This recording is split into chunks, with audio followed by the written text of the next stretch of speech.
नमस्कार बच्चों, कैसे हैं आप सब। आशा करती हूँ आप सभी अच्छे होंगे, स्वस्थ होंगे, खुश होंगे और अपनी पढ़ाई भी अच्छे से कर रहे होंगे। जैसा कि आप सभी जानते हैं, मैं हूँ आपकी हिंदी की अध्यापिका और मैं स्वागत करती हूँ आप सभी का आईसीटी वर्चुअल क्लासरूम में। और आज हम यहाँ पर एकत्रित हुए हैं पढ़ने के लिए क्लास 11th की हिंदी। क्लास 11th की हिंदी में हम यहाँ पर पढ़ रहे हैं हमारी सेकेंड बुक, और जिसमें हम पढ़ रहे हैं यहाँ पर अपनी सेकेंड बुक का 4th चैप्टर, जिसका नाम है भारतीय कलाएं। तो ये चैप्टर जो है हम अपने लास्ट 2 सेशन से पढ़ रहे हैं। और जैसे कि मैंने आपको बताया कि ये जो हमारा चैप्टर है, ये आपके केवल रीडिंग के लिए नहीं, यानी कि ये केवल चैप्टर वाइज अगर हम ना देखें तो आपके जनरल नॉलेज के लिए, यानी कि किस तरह से आप अपने देश के बारे में जान पाए, अपने देश की विभिन्न अलग अलग तरह के राज्यों के बारे में जान पाए, उनकी अलग अलग तरह की कलाओं के बारे में जान पाए। तो यहाँ पर हम अपने लास्ट सेशन से पढ़ रहे हैं भारतीय कलाओं के बारे में। और हमने देखा कि जो ये भारतीय कलाएं हैं, ये क्या है, ये एक तरह की भाषा है। ये किस चीज का, विचारों को, अपने भावों को व्यक्त करने का एक माध्यम है। यानी कि चाहे यहाँ पर आप देख सकते हैं इन भित्ति चित्रों के बारे में जिस तरह से हमने पढ़ा, और फिर हमने यहाँ पर संगीत के बारे में जिस तरह से पढ़ा, चित्रकला के बारे में जिस तरह से पढ़ा कि किस तरह से ये जो काफी पुरानी चीजें हैं। यहाँ पर हमने शुरुआत से ही जाना है कि जब हमारे हमारे पूरे भारत में कहें या पूरे विश्व में कहें, जब मनुष्य को अक्षर ज्ञान नहीं था, यानी कि वो लिखना पढ़ना नहीं जानता था, उसको लिखना नहीं आता था, उसको अक्षरों का ज्ञान नहीं था, तो उस टाइम से ही जो हमारे एक तरह से विश्व में जो लोग हैं वो क्या कर रहे हैं, एक तरह से इस तरह से चीजें जो है अपने मन के भावों को, अपनी बात को व्यक्त कर रहे हैं। तो मैंने कैसे बताया कि जो यहाँ पर एक तरह से जो प्रगतिहासिक काल था, जब हमारा जो मानव है वो विकास कर रहा था, प्रगति कर रहा था, चीजों को समझ रहा था कि कैसे भोजन को पका कर खाना है, कैसे संयुक्त होकर रहना है, कैसे एक तरह से ग्रुप्स बनाकर रहना है, कैसे झोपड़ियां बनानी है, कैसे खेती करनी है, कैसे जानवरों को पालना है। ठीक है, तो उस टाइम पर भी जब मनुष्य जो है ये सब चीजें नहीं जानता था कि वो अपने भाव कैसे व्यक्त करे, अपनी बातों को कैसे कहे, तो वो क्या करता था, विभिन्न प्रकार के चित्रों को एक तरह से बनाता था। तो जैसे मैंने बताया कि आप देखेंगे ये जो कुछ चित्र हैं, ये इसके एग्जाम्पल हैं जो हमने यहाँ पर पढ़े। देखिए आप देख सकते हैं ये जो भित्ति चित्र हैं, ये भीमबेटका की गुफा के भित्ति चित्र हैं। आप देख सकते हैं, जैसे मैंने आपको बताया कि अगर किसी मनुष्य के बारे में अगर कहना है तो जैसे मैंने बताया कि वो इस तरह से कुछ चित्र बनाते हैं जिसमें आपको पता चल जाएगा कि हाँ, यहाँ पर किसी मनुष्य की बात हो रही है, किसी इंसान के बारे में बात हो रही है। ठीक है, और आप देख सकते हैं ये देखिए कुछ हाथियों के चित्र यहाँ पर इस तरह से बनाए गए हैं। ये देखिए आप कुछ अन्य तरह के यहाँ पर चित्र बनाए गए हैं। और यहाँ पर आप देख सकते हैं हाथी पर बैठा हुआ जो मनुष्य है उसका चित्र बनाया गया है। तो ये बहुत सारे ऐसे चित्र हैं जो हमें कुछ न कुछ समझाते हैं, कुछ न कुछ हमें कहते हैं।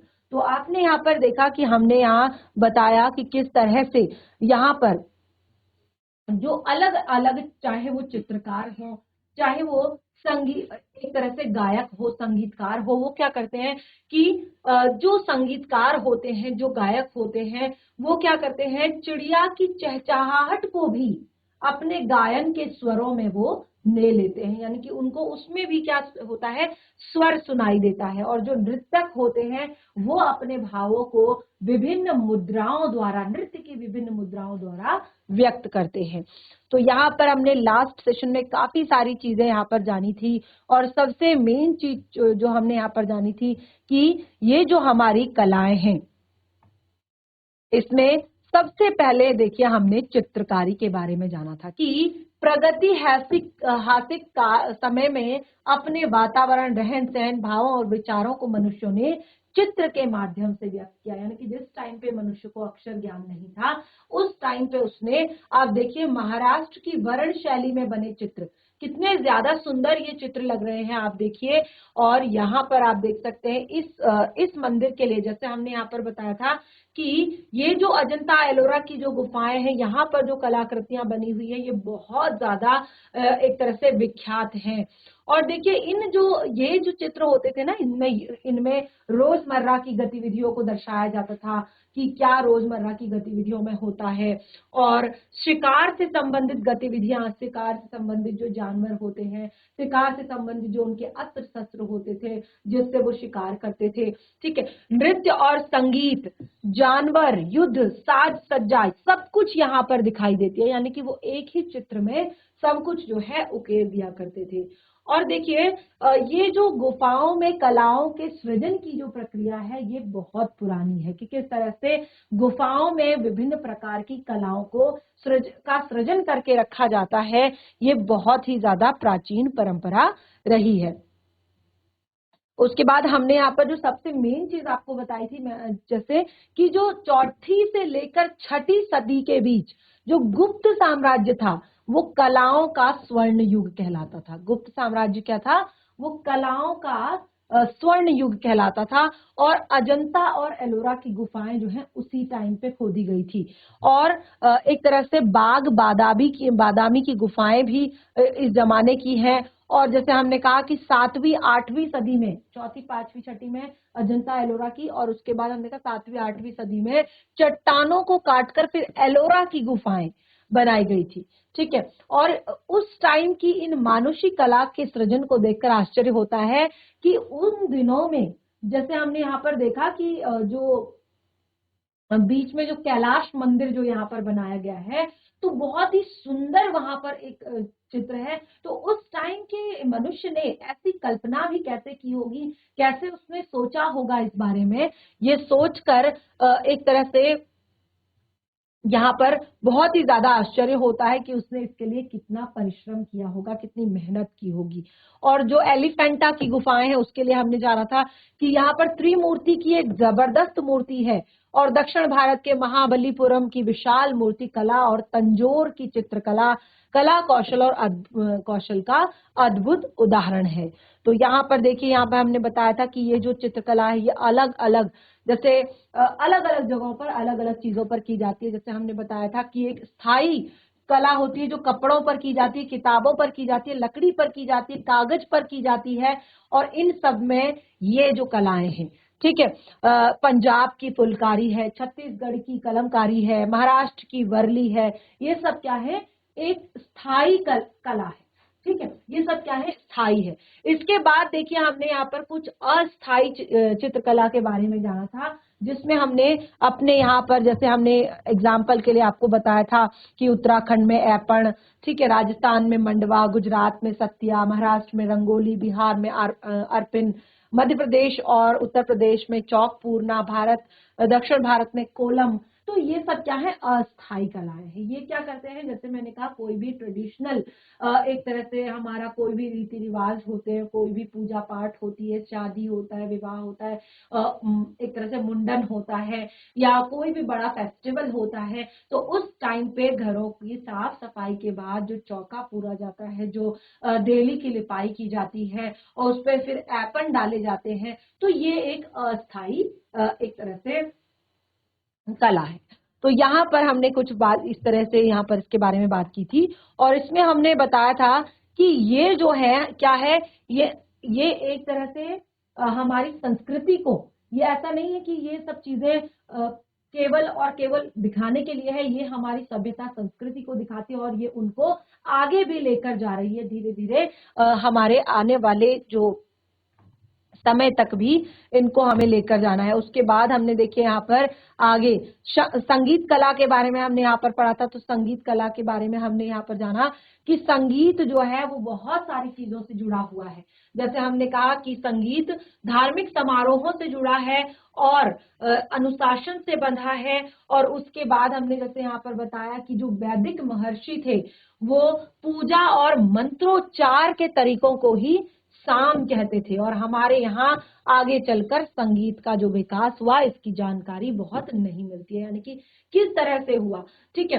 जब पूजा की जाती थी, जो महर्षि लोग होते थे जो पूजा करते थे, मंत्रोच्चारण करते थे, खूब स्वर के साथ करते थे और बिल्कुल उसकी लय सुर ताल के साथ करते थे, तो उन सबको उन्होंने साम कहा। और फिर यही जो साम था वो धीरे धीरे धीरे संगीत के रूप में आगे बढ़ा।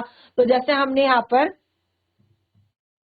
काफी सारी चीजें इसके बारे में भी पढ़ी थी कि किस तरह से भारतीय संगीत जो है सुर, ताल, राग, काल से संबंधित है और विभिन्न समय के अनुसार यहाँ पर अलग अलग राग होते हैं। ये जो प्रातः कालीन जब सूर्योदय का टाइम है तो उस टाइम का राग अलग होता है।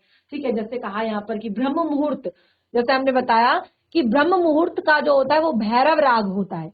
ठीक है, मेघ राग का संबंध सुबह से होता है। दीपक और श्री राग का संबंध दोपहर से होता है। कौशिक और हिंडोला रात में गाए जाते हैं। ठीक है, तो भारतीय जो संगीत है इसमें सुर, ताल और राग का काल से बहुत, काल अर्थात समय से बहुत ज्यादा संबंध होता है। जैसे मैंने आपको बताया कि ब्रह्म मुहूर्त, सुबह के समय का जो राग होता है, सुबह के समय जो गाया जाता है वो भैरव राग गाया जाता है। यानी कि बिल्कुल ब्रह्म मुहूर्त में 4 बजे के बाद, 4 बजे 5 बजे से लेकर उषा काल तक का। ठीक है, तो ये जो टाइम होता है यहाँ पर भैरव राग गाया जाता है। फिर जो सुबह का समय होता है उस टाइम पे आपका मेघ राग गाया जाता है। दिन में दीपक और श्री राग गाए जाते हैं और उसके बाद कौशिक और हिंडोला रात में गाए जाते हैं। तो ये अलग अलग राग होते हैं। और देखिए यहाँ पर हमने बताया था कि भारतीय संगीतज्ञ किसी भी वस्तु से संगीत निकाल देते हैं। भारत में जितने भी संगीतज्ञ हैं, जैसे हमने यहाँ पर कहा वीणा हो गया, जल तरंग हो गया, रवाब हो गया, दोतार हो गया, बांसुरी, इन सभी चीजों को सुनकर आप समझ सकते हैं कि कितने ज्यादा एक तरह से जो हमारे भारतीय संगीतज्ञ हैं वो किस तरह से बिल्कुल आम चीजों से, बिल्कुल सरल चीजों से वो किस तरह से बहुत ही सुंदर सुरीला स्वर निकाल सकते हैं। ठीक है, इन सब चीजों देखिए इन जो ये यंत्र बनाए जाते हैं ना, इन सब चीजों में जो प्रयोग होने वाली चीजें होती हैं वो हमारे आसपास और रोजमर्रा में प्रयोग होने वाली चीजें होती हैं।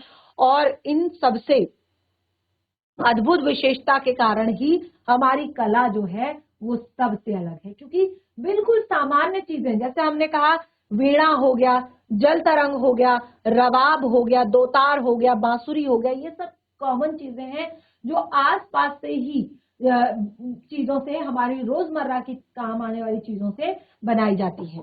ठीक है ना, तो इस तरह से यहाँ पर देखिए वीणा के बारे में हमने काफी सारी चीजें पढ़ी थी। और उसके बाद जो है लास्ट हम यहाँ पर बता रहे थे कि किस तरह से मध्यकाल तक आते आते, किस तरह से मध्यकाल तक आते आते अन्य कलाओं की तरह संगीत भी व्यावसायिक हुआ।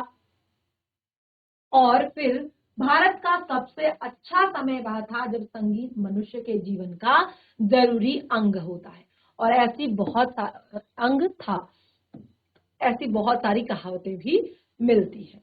तो इस तरह से हमने यहाँ पर अभी तक अपने इस चैप्टर में सबसे दो महत्वपूर्ण जो हमारी कलाएं हैं, चित्रकला और संगीत कला के बारे में हमने यहाँ पर पढ़ा। और मैं आशा करती हूँ कि आप सभी को ये इंटरेस्टिंग लगा होगा।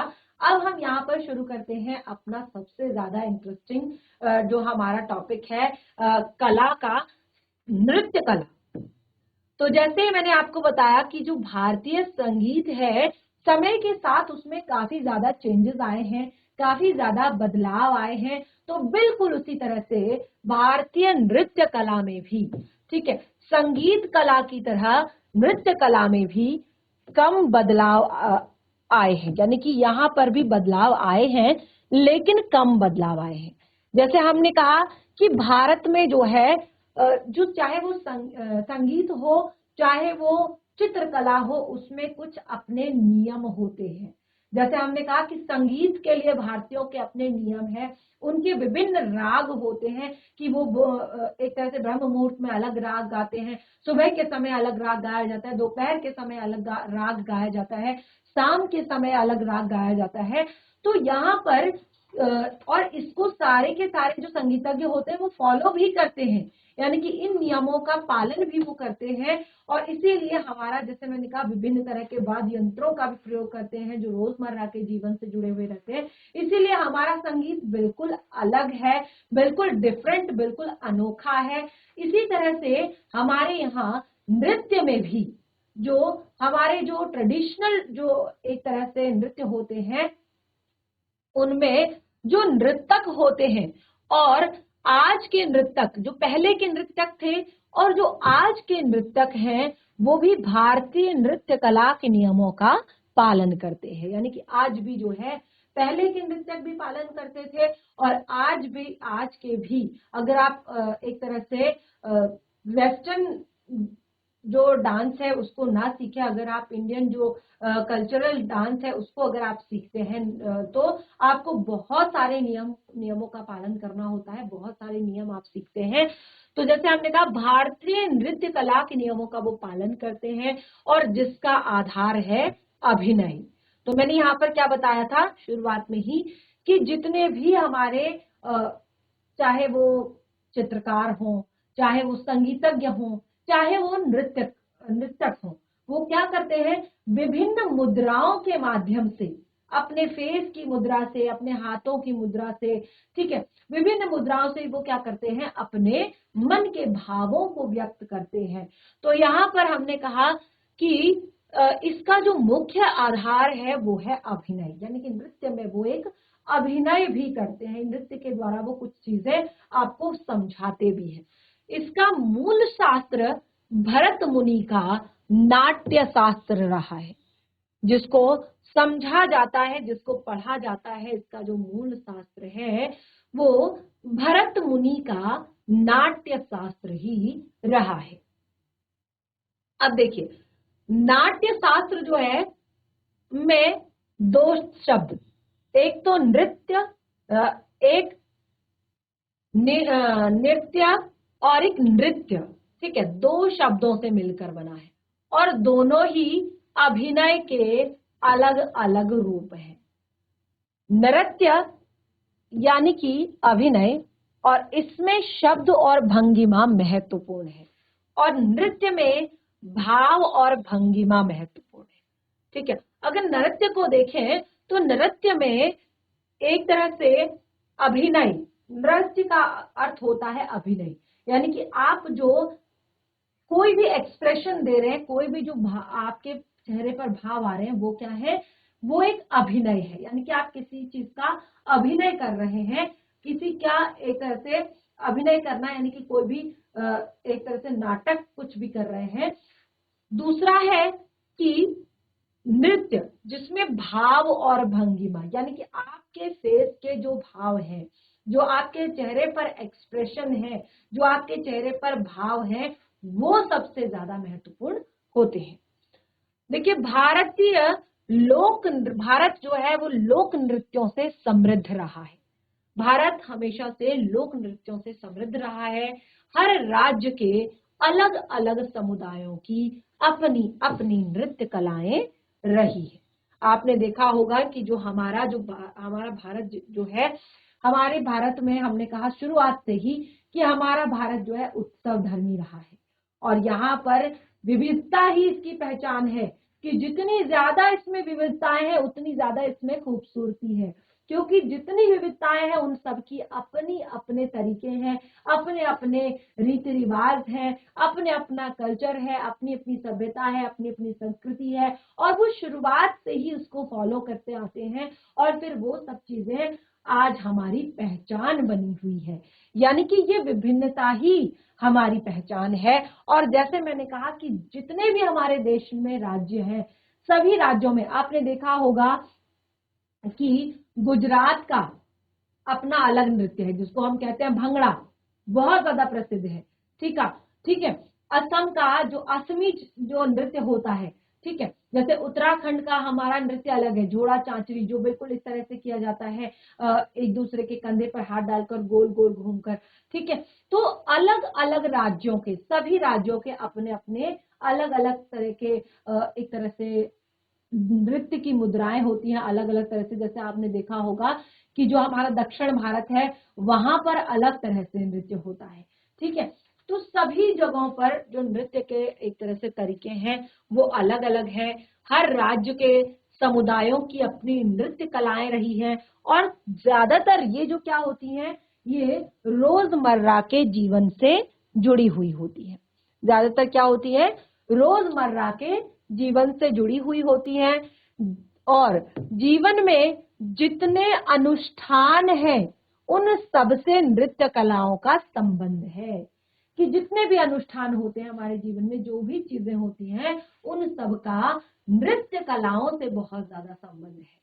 ठीक है, खेतों से जुड़े समुदाय के जीवन में ऋतुओं का बदलना, फसलों की बुआई, कटाई सभी महत्वपूर्ण है। यदि खेती से जुड़े समुदाय के लिए कि जब ऋतुओं का बदलना, ऋतु परिवर्तन होता है, जैसे मैंने आपको बताया था ना कि बैसाखी का पर्व आता है या लोहड़ी मनाई जाती है, तो उसमें सबका अलग अलग, आपने देखा होगा कि पंजाब में गिद्दा किया जाता है, पंजाब में भंगड़ा किया जाता है।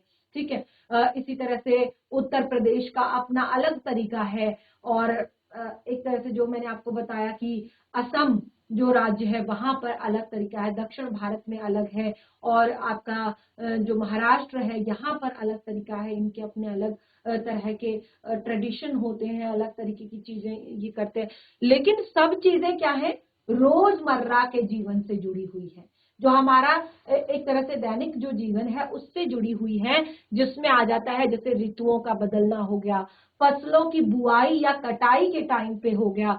ठीक है, और जो ऋतुओं का बदलना होता है वो खास तौर पर उनके पांवों को चंचल कर देता है।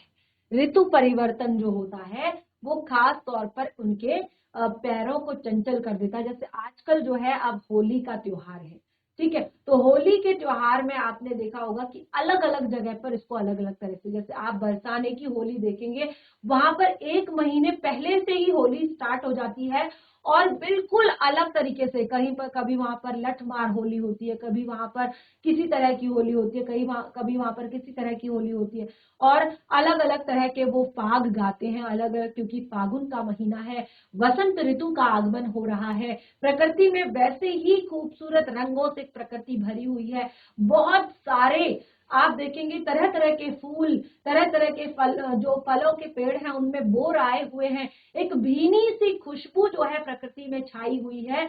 और इसी तरह से हम क्योंकि उत्तराखंड से हैं, तो उत्तराखंड में भी आपने देखा होगा कि हमारे पहाड़ में खास तौर पर जब हम देखेंगे कि हमारे पहाड़ों की तरफ जो है जो होली है वो स्टार्ट हो जाती है, और उनमें भी उनके अपने ट्रेडिशन के हिसाब से फाग गाए जाते हैं, और एक अलग ही तरीका होता है मनाने का, अलग अलग तरीकों से होली मनाई जाती है। ठीक है, तो क्योंकि इस टाइम पे ये जो टाइम है, ये जो वसंत ऋतु का समय है, यहाँ पर प्रकृति ने अपनी सुंदरता जो है, आप देख रहे हैं कि मौसम भी बहुत ज्यादा सुहावना है, ना तो बहुत ज्यादा गर्मी इस टाइम पे होती है, ना बहुत ज्यादा ठंड इस टाइम पे होती है। ये बिल्कुल एक ऐसा समय है कि जब प्रकृति का जो वातावरण होता है वो सबके लिए बहुत ज्यादा अनुकूल होता है, और सबके मन जो है, क्योंकि अब धीरे धीरे गर्मी बढ़ जाएगी, लोग घर से बाहर निकलना बंद कर देंगे, धूप में निकलना किसी को पसंद नहीं होता, चारों तरफ धूल होती है, गर्मी होती है, लू चल रही होती है।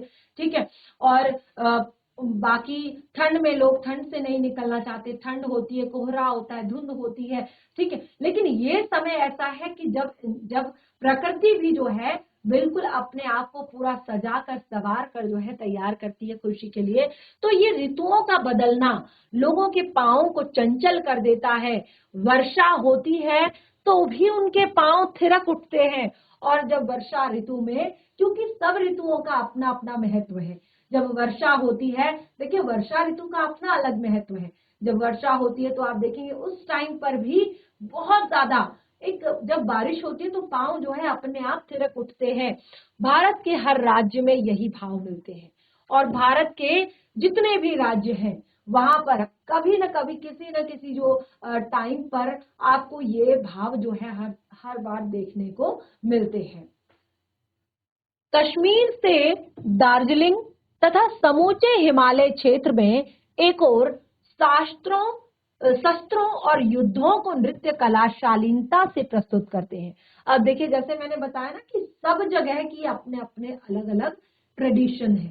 अपने अपने रीति रिवाज है। और ये आज से नहीं, ये पुराने टाइम से चली आ रही हमारी परंपराएं हैं, पुराने टाइम से चले आ रहे हैं, चाहे वो गीत संगीत हो, चाहे वो नृत्य कला हो, चाहे वो चित्रकला हो। जैसे हमने ऐपण की बात की, अब देखिए समय के साथ वो चेंज हो गया। मैंने बताया कि अब हमारे पास सीमेंट के घर होते हैं, तो वहां पर हम गेरू मिट्टी से लिपाई नहीं कर पाते हैं, वहां पर हम चावल से ऐपण नहीं दे पाते हैं। तो वहां पर क्या होता है कि बिल्कुल चेंज हो गया टाइम के हिसाब से, वहां पर रेड कलर का पेंट कर दिया जाता है और व्हाइट कलर से उसके ऊपर फिर ऐपण दिए जाते हैं, ठीक है ना। तो इसी तरह से थोड़ा सा चेंजेस आए हैं, लेकिन जो हमारे ट्रेडिशन है, जो हमारे रीति रिवाज है, जो हमारे एक तरह से सभ्यता संस्कृति है, ये पुरानी ही चली आ रही है।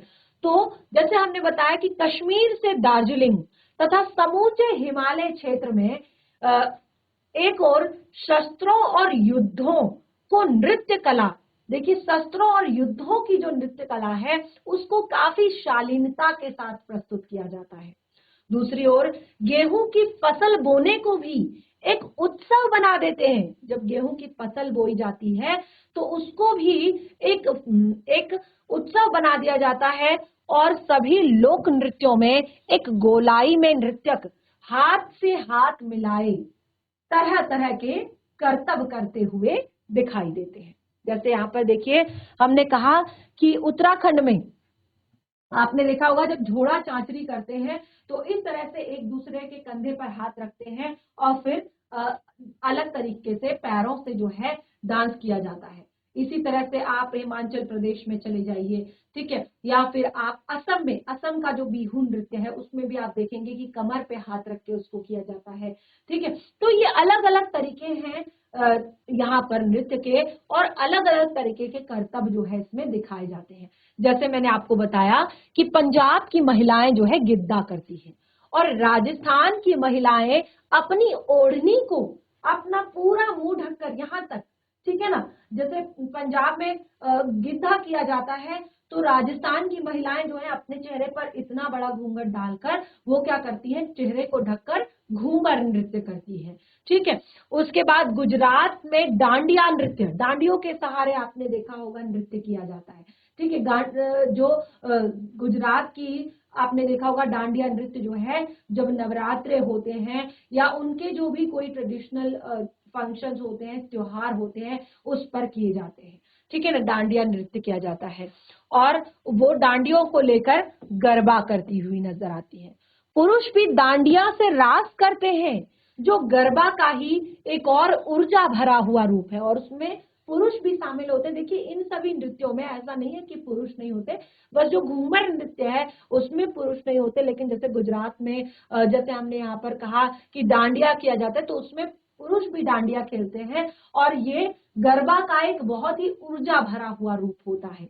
महाराष्ट्र में मछली पालन से जुड़े हुए समुदाय जो होते हैं वो हाथों में हाथ डालकर एक दूसरे के कंधे पर चढ़कर पिरामिड सा बनाते हैं। आपने देखा होगा कि ये ज्यादातर चीजें जो होती हैं, आपने देखा होगा जब जो जन्माष्टमी का पर्व आता है, मटकी फोड़, ठीक है, तो वो पिरामिड बनाने का ये महाराष्ट्र में बहुत ज्यादा प्रचलित है। और आपने देखा होगा जहां तहां काफी जो बड़ी बड़ी उनकी एक तरह से मंडलियां होती हैं, और वो एक दूसरे के ऊपर इस तरह से वो गोलाई में खड़े होते हैं और कंधे में हाथ डालकर एक दूसरे के, फिर एक के ऊपर एक, एक के ऊपर एक, एक के ऊपर एक, एक के ऊपर एक, इस तरह से काफी ऊंचा सा वो पिरामिड बनाते हैं। तो ये वहां का एक तरह का नृत्य है। और महाराष्ट्र का लावणी नृत्य अपनी अद्भुत ऐन्द्रिक आकर्षण के लिए प्रसिद्ध है। अपनी इंद्रियों से किस तरह से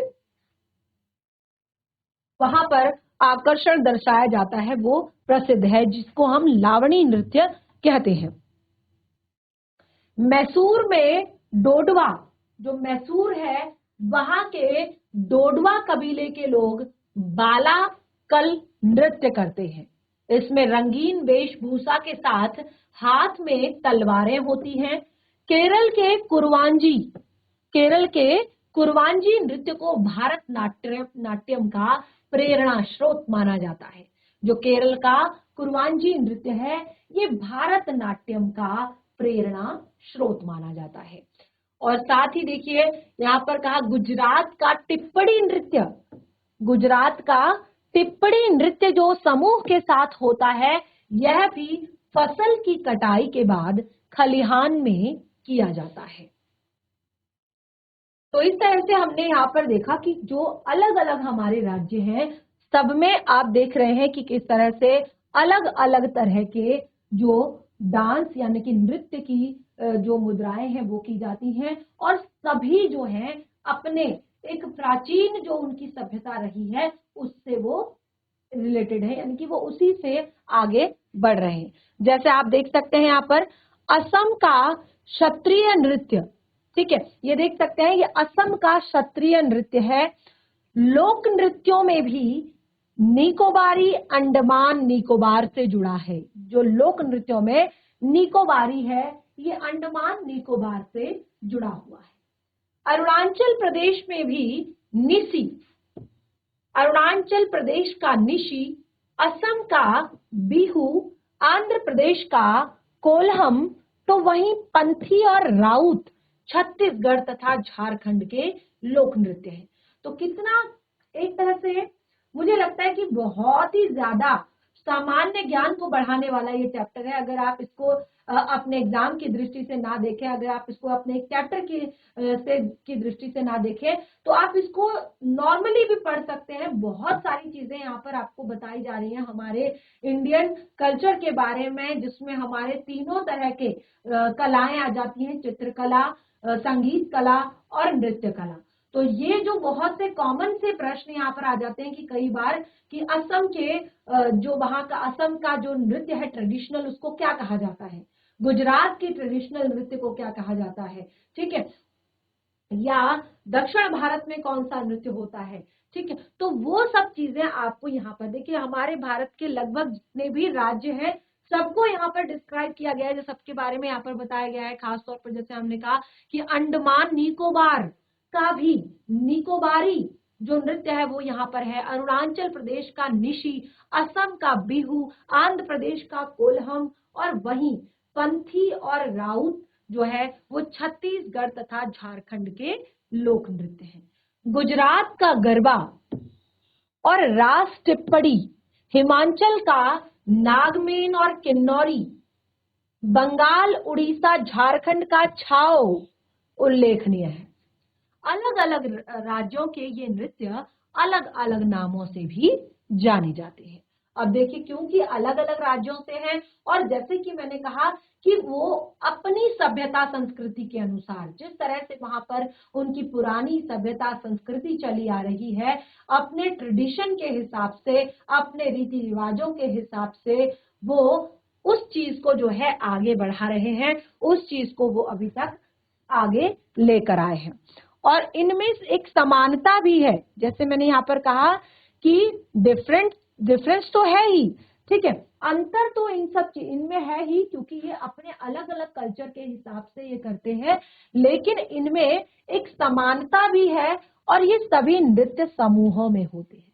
समानता क्या है कि ज्यादातर जो नृत्य होते हैं वो ग्रुप्स में होते हैं। अब देखिए, कभी भी दो लोग या अकेला इंसान गरबा नहीं करता, ठीक है, वो ग्रुप्स में होता है। गिद्धा जो गाया जाता है या भंगड़ा जो किया जाता है वो भी ग्रुप में होता है। जैसे मैंने आपको बताया कि बिहू, वो भी एक बहुत ही अच्छे से ग्रुप में करने वाला डांस है। तो जितने भी ये नृत्य हैं ये ज्यादातर जो है ग्रुप्स में होते हैं, समूहों में होते हैं, और सभी का संबंध प्रकृति और जीवन से है। और यहाँ पर जितने भी ये नृत्य हैं, जितनी भी ये नृत्य की मुद्राएं हैं, ये सभी प्रकृति से जुड़ी हुई है और आम जीवन से जुड़ी हुई है। और ज्यादातर जितने भी नृत्य हैं, सभी नृत्यों में स्त्री पुरुष एक साथ मिलकर नाचते हैं, यानी कि ये समूह में होने वाले नृत्य हैं, और ये प्रकृति से जुड़े हुए हैं, आम जीवन से जुड़े हुए हैं, और ज्यादातर सब में जो है स्त्री पुरुष मिलकर इन नृत्यों को मिलकर नृत्य करते हैं या मिलकर नाचते हैं। राज्य की सीमाएं भला कला को कैसे बांध सकती हैं, कि अगर आपने कह दिया ये उत्तराखंड है, ये यूपी है, ये पंजाब है, ये बिहार है, ये मध्य प्रदेश है, लेकिन ये राज्य की सीमाएं ये हमने बनाई है, ये कला को कैसे बांध सकती हैं, क्योंकि कला तो कला है। ठीक है। तो ध्यान देने की बात यह भी है कि नृत्यों का संबंध विभिन्न धार्मिक अनुष्ठानों से भी है, और ये जो नृत्य हैं इनका संबंध धार्मिक अनुष्ठानों से भी है, जैसे कि मैंने आपको बताया। और पर यह किसी एक धर्म में नहीं बल्कि सभी धर्मों में ये दिखाई पड़ता है। तो भारतीय लोक इसी तरह से थिरकता हुआ कब शास्त्रों और नियमों में बंधा, यह ठीक ठाक तो नहीं कहा जा सकता, पर इसका भी आधार भरत मुनि का नाट्य शास्त्र ही है। यानी कि ये जो लोक कलाएं थी, ये आम जनों से, आम लोगों से निकली हुई ये जो लोक कलाएं थी, ये कब जाकर शास्त्रीय नियमों से बंध गई, इसका ठीक ठाक विवरण यहाँ पर नहीं मिल पाता है, क्योंकि ये सब प्रोसेस जो है शुरुआत से ही चलती है और आज तक ये आगे बढ़ रही है। लेकिन इसका आधार हम कह सकते हैं भरत मुनि का नाट्य शास्त्र। और विद्वानों का ये मानना है कि लोक नृत्यों से ही शास्त्रीय नृत्य विकसित हुए हैं। तो जाहिर सी बात है, जो लोक नृत्य है, जब वही हमने यहाँ पर बताया कि फिर वो क्या हो गए, पहले वो लोक में थे, आम जनता में थे, लेकिन फिर उसका पूरा का पूरा एक जो जिम्मा है वो किसी एक राजा ने ले लिया। तो अब देखिए, वो केवल राजा की सभा में वो सब चीजें होने लगी, आम जनता में वो सब चीजें नहीं होने लगी। लेकिन जड़ें कहाँ हैं? जड़ें हैं आम लोक में, आम जनता में, ठीक है। लेकिन वहां पर जाकर वो शास्त्रीय नियमों से बंध गई, क्योंकि वहां पर कोई भी चीज होती थी, राजा के महल में कोई भी चीज होगी तो वो क्या होगी, तरीके से होगी, ठीक है। तो इसीलिए मुझे लगता है कि यहाँ पर ये शास्त्रीय नृत्य जो है ये विकसित हुआ। और भारतीय नृत्य को देखकर कुछ लोग ऐसा सोचते हैं कि यह सिर्फ हाथ और पैरों की गति से जुड़ा हुआ है। कई बार जो भारतीय नृत्य को जब देखते हैं तो लोगों को लगता है कि ये केवल हाथ और पैरों की गति से जुड़ा हुआ है, पर अगली बार आप ध्यान से देखिएगा कि भारतीय नृत्य में सभी अंगों की लय, ताल महत्वपूर्ण है।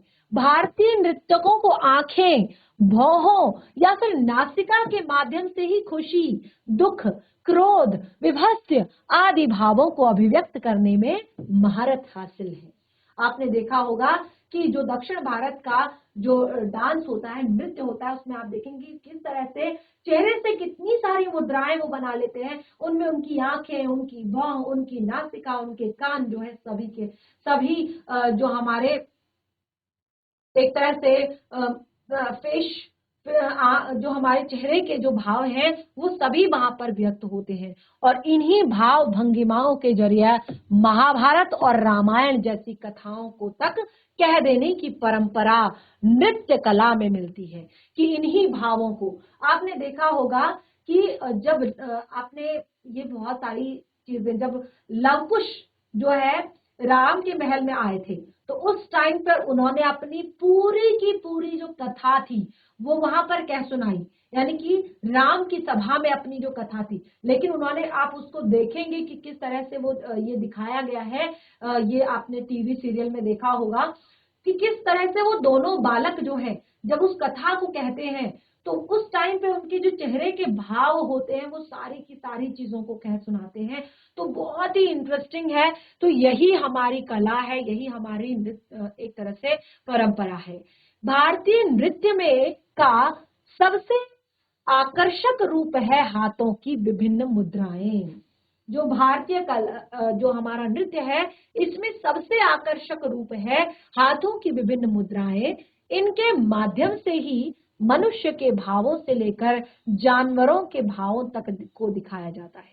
जो हाथ की कलाएं होती है ना हमारी, उससे विभिन्न माध्यमों से मनुष्य के मुद्राओं से लेकर जानवरों के भाव, मनुष्य के भावों से लेकर जानवरों के भावों को तक दिखाया जाता है। इन शास्त्रीय नृत्यों से मुख्य रूप से केरल की कथकली, ध्यान दीजिएगा, जो यहाँ पर मैं अभी बता रही हूँ ये बहुत ही ज्यादा महत्वपूर्ण है कि इन शास्त्रीय नृत्यों में क्या क्या आता है। केरल का कथकली नृत्य, ठीक है, मोहिनी अट्टम, उत्तर प्रदेश का कथक, आंध्र प्रदेश का कुचिपुड़ी, उड़ीसा का ओडिसी नृत्य, मणिपुर का मणिपुरी, कर्नाटक और तमिलनाडु का भारतनाट्यम मौजूद है। असम के सत्रिय को भी शास्त्रीय नृत्यों में शामिल किया जाता है। इन सभी का संबंध किसी न किसी राज्य और उनकी परंपराओं से है। यहाँ पर हमने क्या बताया कि यहाँ पर केवल जो भारत में जो शास्त्रीय नृत्यों में जो चीजें जो नृत्य शामिल हैं, देखिए ये भी एक प्रश्न यहाँ पर बनता है कि भारत में जो शास्त्रीय नृत्य हैं उनमें कौन कौन से नृत्य शामिल हैं। तो यहाँ पर मुख्य रूप से केरल का कथकली, मोहिनीअट्टम, उत्तर प्रदेश का कथक, आंध्र प्रदेश का कुचिपुड़ी, उड़ीसा का ओडिसी नृत्य, मणिपुर का मणिपुरी, कर्नाटक और तमिलनाडु का भरतनाट्यम और असम के सत्रिय को भी शास्त्रीय नृत्यों में शामिल किया जाता है। इन सभी का संबंध किसी न किसी राज्य और उसकी परंपरा से है। चूंकि इस नृत्य को सीखने के लिए बहुत ही ज्यादा साधना की जरूरत होती है, इसीलिए ज्यादातर इसे व्यावसायिक ही सीखते हैं। अब जैसे हमने कहा ना कि इन सभी ने अब ये व्यावसायिक रूप ले लिया है समय के साथ, और इनमें बहुत ज्यादा साधना की जरूरत होती है, बहुत ज्यादा प्रैक्टिस की, क्योंकि हर कोई इंसान भरतनाट्यम नहीं कर सकता, हर कोई इंसान कथक नहीं कर सकता, हर कोई इंसान कथकली नहीं जानता, ठीक है। तो इसके लिए बहुत ज्यादा प्रैक्टिस की जरूरत होती है, बहुत ज्यादा इसमें एक तरह से साधना करनी पड़ती है। तो इसीलिए इसको ज्यादातर जो व्यावसायिक होते हैं, जिनको एक तरह से बिल्कुल इसमें बहुत ज्यादा इंटरेस्ट है और इनको सीखना ही है, तो वो इसको सीखते हैं। यह संदर्भ भी आता है कि भारत में बाद में चलकर महलों में राजकुमारी और राजकुमार भी नृत्य करते थे, पर सार्वजनिक रूप से नहीं करते थे। ये भी आता है कि जो बाद में जो महलों के राजकुमार और राजकुमारी थे वो भी नृत्य करते थे, पर सार्वजनिक रूप से नहीं। शास्त्रीय नृत्यों के स्वरूप में परिवर्तन हुआ है। वर्तमान में इन्हें देखकर 200-300 साल प्राचीन नृत्य कला से इन्हें पूरी तरह से नहीं जोड़ा जा सकता। भारतीय कलाएं लोक से शास्त्रीय रूप से तक अचानक नहीं पहुंची। वर्षों इनके बीच संवाद होता रहा। आज तक के मंचों या फिल्मों में जो संगीत नृत्य मिलता है, ये उनमें दोनों का मिला जुला रूप दिखाई देता है। हमारा ध्यान इस पर भी जरूर जाना चाहिए कि हर एक राज्य में सभी कलाओं के बीच एक अंतर संबंध है। तो जैसे आपने देखा उत्तर भारत में बांस नृत्य, बांस क्राफ्ट कला, ये फिर बांस के वाद्य यंत्र इसके उदाहरण हैं। तो जैसे हमने यहाँ पर बताया कि ध्यान देने वाली बात यह है कि जो सभी कलाएं हैं वो धीरे धीरे समूहों से अब व्यक्ति कला की ओर जा रही है, ठीक है ना। क्यों जा रही है? क्योंकि हमने कहा ये बहुत ज्यादा इनमें साधना की जरूरत होती है, इसको हर एक इंसान नहीं कर पाता, और इसका कारण निश्चित रूप से व्यवसाय भी अब रहा है। और सभी लोक नृत्यों में हमने यहाँ पर बताया साथ साथ में ताल में पैरों का उठना, हाथों का एक दूसरे से जुड़ना अपने आप में भारत की एक अद्भुत साहचर्य और प्रेम भावना का एक संकेत है, और अनायास रूप से कलाओं में आया होगा। समूचा मानव जीवन, समूची प्रकृति क्या अनायास ही कला के विषय में नहीं बने होंगे। इनका संबंध भारत की प्रेम भावना, साथ साथ भारतीय संस्कृति में निहित वसुधैव कुटुंबकम की भावना से अवश्य रहा होगा। यही कारण है कि यहाँ की कलाओं का मुरीद आज पूरा विश्व है। तो इस तरह से हमने अपना बहुत ही इंटरेस्टिंग और मजेदार और ज्ञानवर्धक आज का ये जो टॉपिक है भारतीय कलाएं यहाँ पर कंप्लीट कर लिया है। मैं आशा करती हूँ कि आप सभी को ये चैप्टर बहुत ज्यादा पसंद आया होगा और काफी कुछ आपने इससे सीखा होगा। इस तरह से हमारा आज का सेशन यहीं पे समाप्त होता है। हम मिलेंगे हमारे नेक्स्ट सेशन में, तब तक के लिए धन्यवाद। आपका दिन शुभ हो।